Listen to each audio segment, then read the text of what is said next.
6 days a week. When you look at this picture right here, I walk in this abandoned building 5 to 6 days a week. There's no roof in half of the building. Toilets, everything, water. When it's raining, I have to go get him to stop the water leaks. I have to go find him right now to go fix the toilet. I have to go find him whenever I need work. King is like a lot of men in Birmingham, Alabama. They want to work every day and they have no work. They have no jobs. They have nobody investing in them. When we have buildings that look like this in our city, all the kings of the city cannot work. We need to get these type of men to work. We must get these type of men to work. That is what I am committed to. So when I say I would never abandon the underserved, I will never abandon the underserved.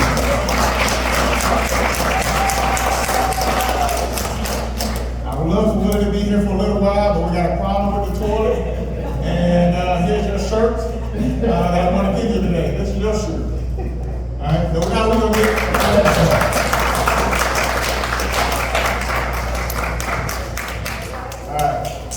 So, thank you, King. Over the last several years, I've been in Ensley 7 years. I've been back in Birmingham since 2013, born here in 1980. My mother, she's somewhere in this room with my father's shirt on So it's always good to see both of them at the same time. It's good to see my fraternity brothers, baseball teammates, spiritual leaders, spiritual friends, even those who are not even a part of the same faith, even those who don't even believe in a faith. This is the part of the journey that David would see when I would be at Railroad Park. I would go to the coffee shop 14 hours a day, get there at 6:30 in the morning, and all I'm doing is studying the city of Birmingham when I realized what was going on in our communities. 14 hours a day. He would pay for my food sometimes. Members of the Nation of Islam would pay for my food. Those, even other candidates that are in the race would pay for my food and pay for my coffee. So I respect all faiths, I respect all beliefs. And I know who my God is.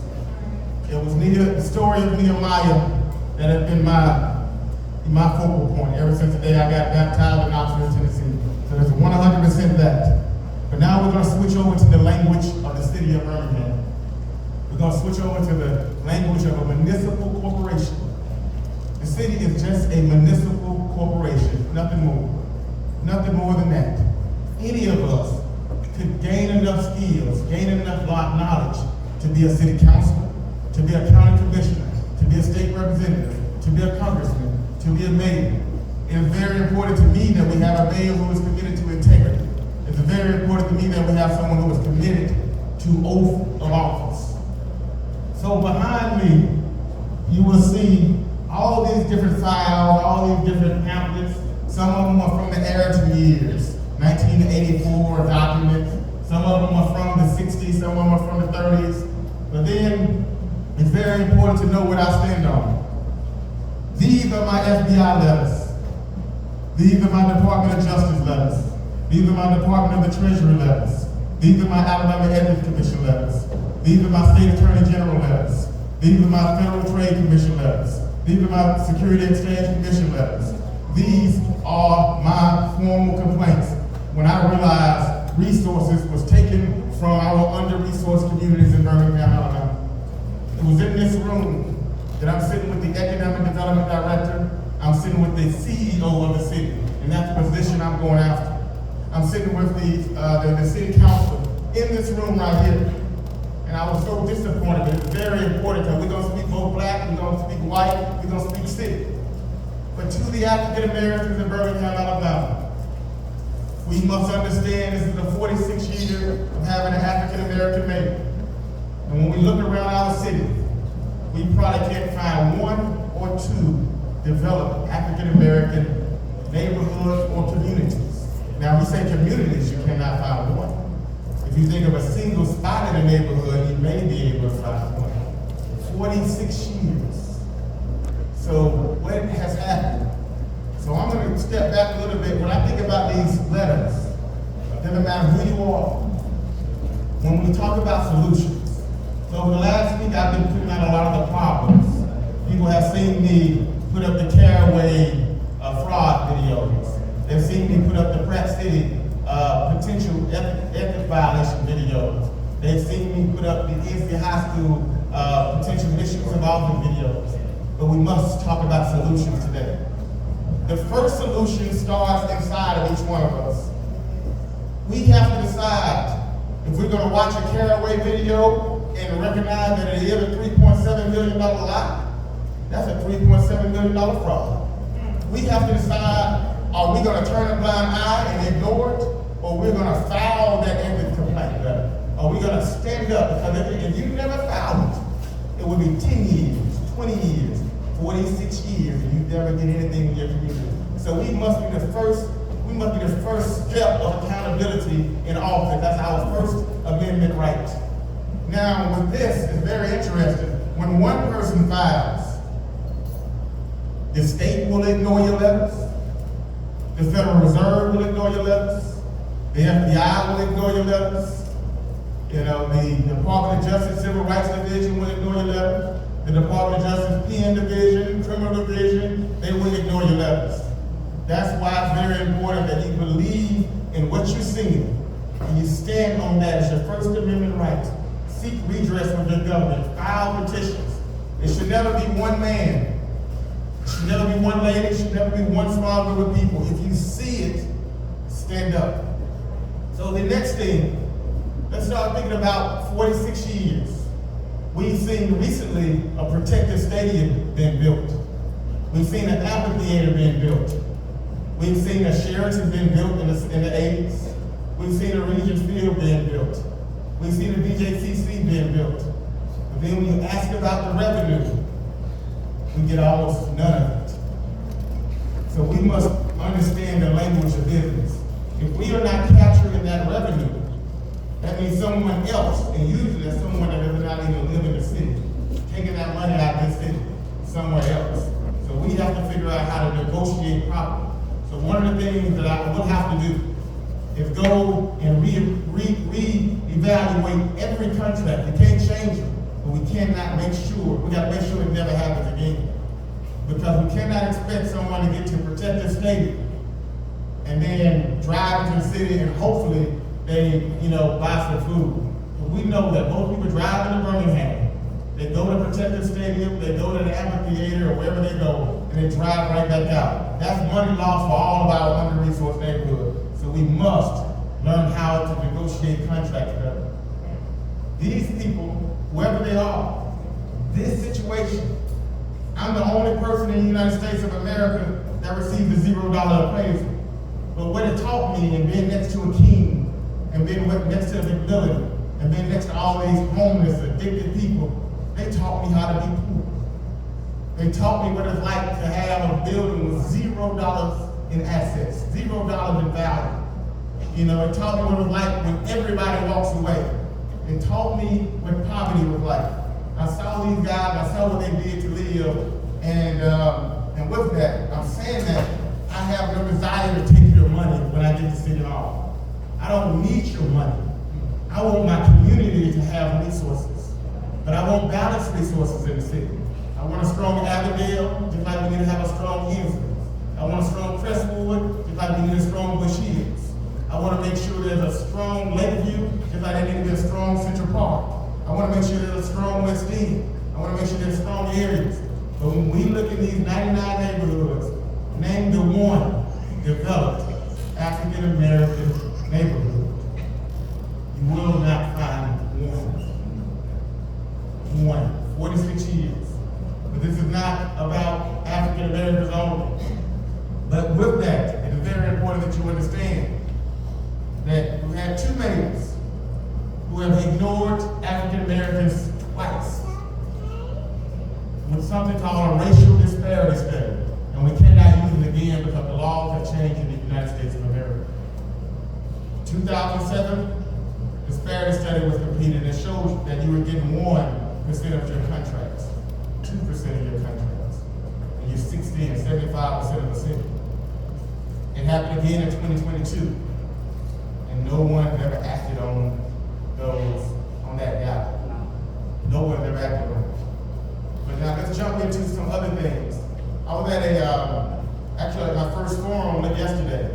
I had a chance to speak right after Mayor Woodford.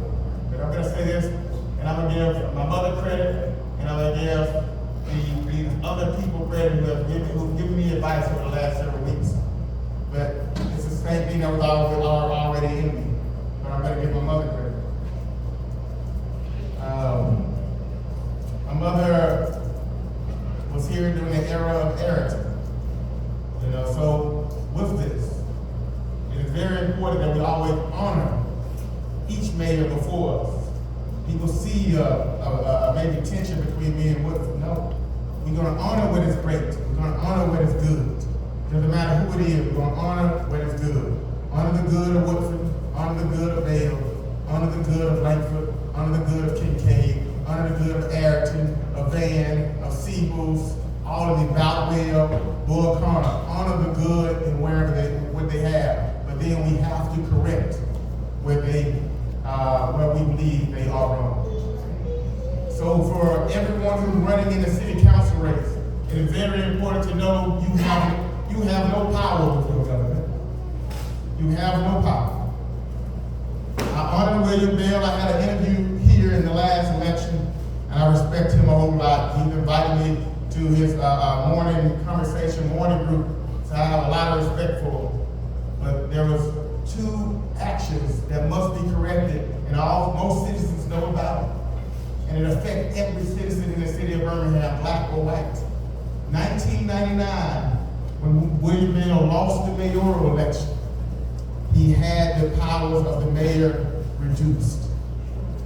2016, when he became the mayor, he gave those powers back, and too much was added to it. So now we have an executive branch, which is the mayor office, telling the legislative branch what to do, when to sit down, when to speak, and it's all on video. We have walked in city council meetings, and the city council say we can't speak because the mayor have not given us permission. That's a legislative branch. They are not a child of the executive branch. They are supposed to be equal. So we must correct that governance. So one of the first things that I must do to make sure citizens have their rightful voice. Because if your city council doesn't have a voice, you don't have a voice. So on day one, it's on my website. On day one, we'll grant permission to the city council to change, to make suggestions to change the mayor council act. It has to be a minimum of a 90-day review. But I'm going to recommend to them, because I can't tell them what to do. I recommend that you do not make any decision until you get your own attorney.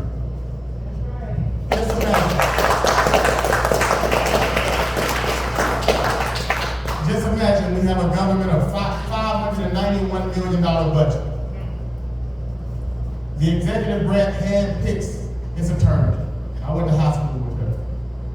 The legislative branch uses the executive branch attorneys for $591 million budget. So that means the executive branch is in control of the legislative branch. We must have something called separation of powers, and that is true.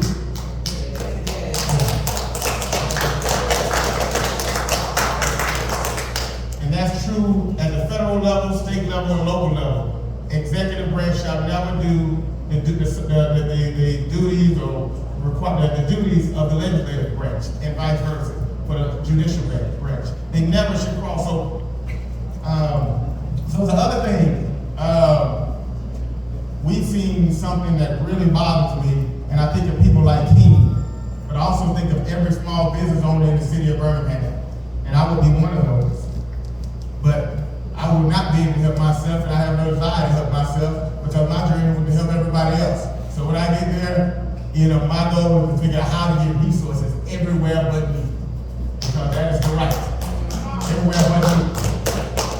So with that, over the last several years, we have seen contract after contract after contract after contract go to Atlanta. We're seeing it going to college friends. We're seeing it go to White House friends. For example, recently, it's very important that you think about this. It's something, an organization called House Proud Atlanta. They're proud to restore homes in Atlanta. It's the name of the organization. So we give House Proud Atlanta a contract to renovate homes in a while where we can't invest in our own local contractors. Just recently, we had a $1.5 million invested into drones. This is great for the police. It's great. But that was for a home inspector out of Atlanta was the one who sold the $1.5 million contract. A home inspector. So you try to tell me no one from here can, make money off of a $1.5 million contract and all we're doing is selling drones. We're restoring homes. It's things like that. Like people in Pratt City. Recently, if you go to the website, bkrights.com, I recently put up a video. I recommend everybody to watch the one about 1430 Pratt Highway. There's many of these documents. So the one thing that is very important to Birmingham is this piece right here. I don't know many people who frame a picture with those charged with homicides and just keep it in their office. I've kept this picture in my office since 2010. Framed it, and I keep it with me. It's a picture that shows everybody who is charged with homicide. I'm sitting in Charlotte and I'm seeing it. And I said, I have to go back and figure out a way to alter the destructive past. So when we think about crime, yes, you could add more gun laws. Yes, you could build the biggest prisons in the world. Yes, we can be ranked the 5th highest incarcerated place in the entire world. But if we don't create something to alter the destructive path before they reach the next law, they are going to fill up the super mega complex chaotic prison. They're going to fill it up. They're going to fill it up. So what they're saying is, if you don't take care of your residents, your taxpayers, your community, we will take care of them on the back end. So this has been my calling card. This, called the Killing Years. This is my commitment to Birmingham. I called King one day and I said, King, we need to get center block brought up to my building. I want to take a picture today. Around my bed, center block sits about this high, going around my entire bed. Just so I can feel comfortable sleeping in this dangerous community. But that's my commitment to here. I do not live in a suburb. I live with you. I am a man with you. I live with you.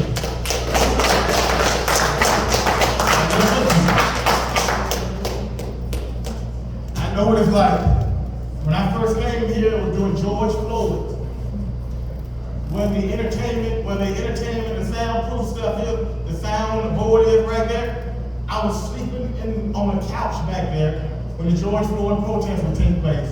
And I filled that box with brick, just so I can feel comfortable sleeping behind the box. That is my commitment to living in our underserved communities. I can live anywhere I choose. I can go back to Charlotte in a heartbeat. I can go back to Houston in a heartbeat. I am not here to take pictures. I'm not here for the parties. I'm not here to give you purpose. I'm not here for that. I'm here to get resources to the under-resourced. And that doesn't matter if they're black, they're white, if they're a small business, and they've been met with barriers at the city. I'm here to get resources to them. I work in manufacturing. I go across the country. I've been about 500 different manufacturing plants. And I'm usually the only one on every team that I've ever been on. And I want to see more skills brought into our community across the city. Tech, robotics, whatever it is, carpentry, it doesn't matter. I want to see more skills. I want to make sure, I'm glad Kevin did it, I'm glad you're able to make it. Your family has been in Ensley, I think it's 80 years. I did furniture, so I'm glad you made it. He's seen the up and the dam, the last business standing. The last business standing with us. And so I'm proud of your family for choosing to stand, and it has not been easy.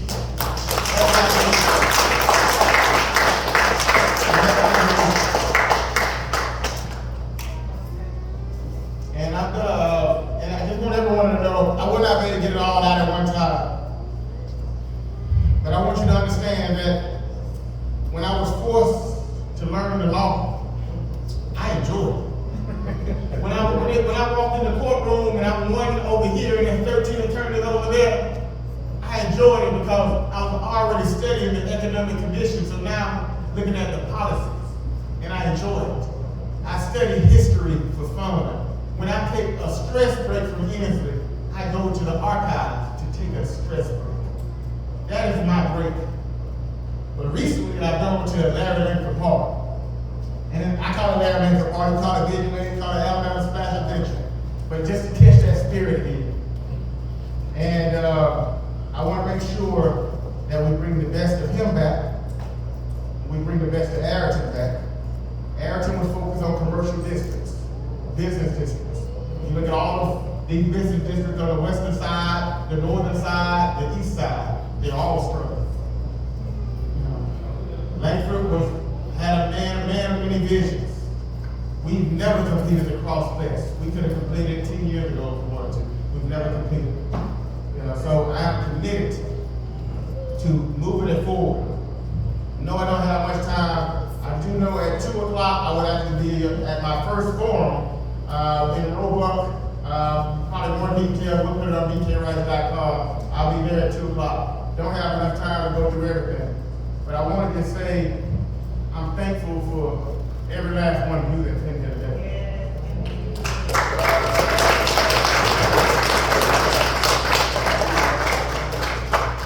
I woke King up at 5:35 this morning. Then we got to work. And then the other guy was maybe dealing with an addiction, maybe he gets extremely poor. Then he came to work. And then another lady came. So when you tell people, you were homeless, I tell people my videographer was homeless too.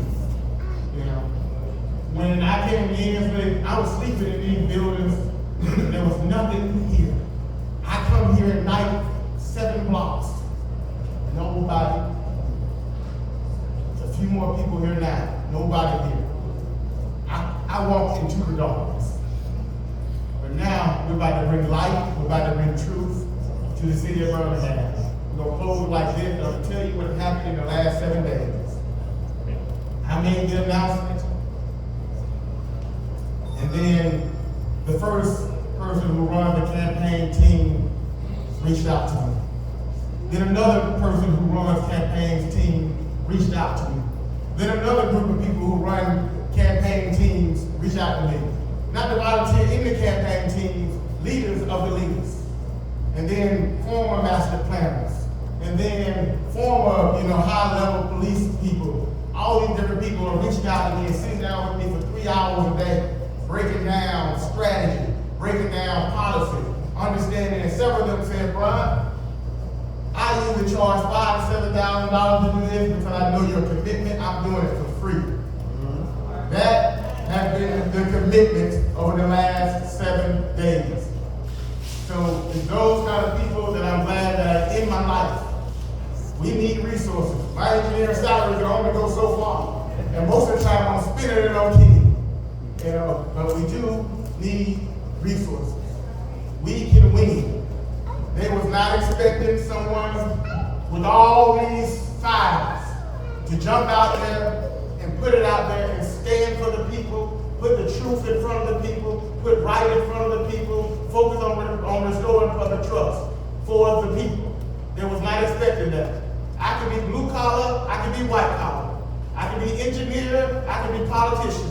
I can be what you need me to be, and it's because of my mother, because of my father, it's because of all these experiences in life that I have had. It's because of all of that. I can be whatever you need me to be. And right now, I'm going to be the diplomat. We're going to take this city, and we're going to win in the city of Birmingham, and I'm going to make the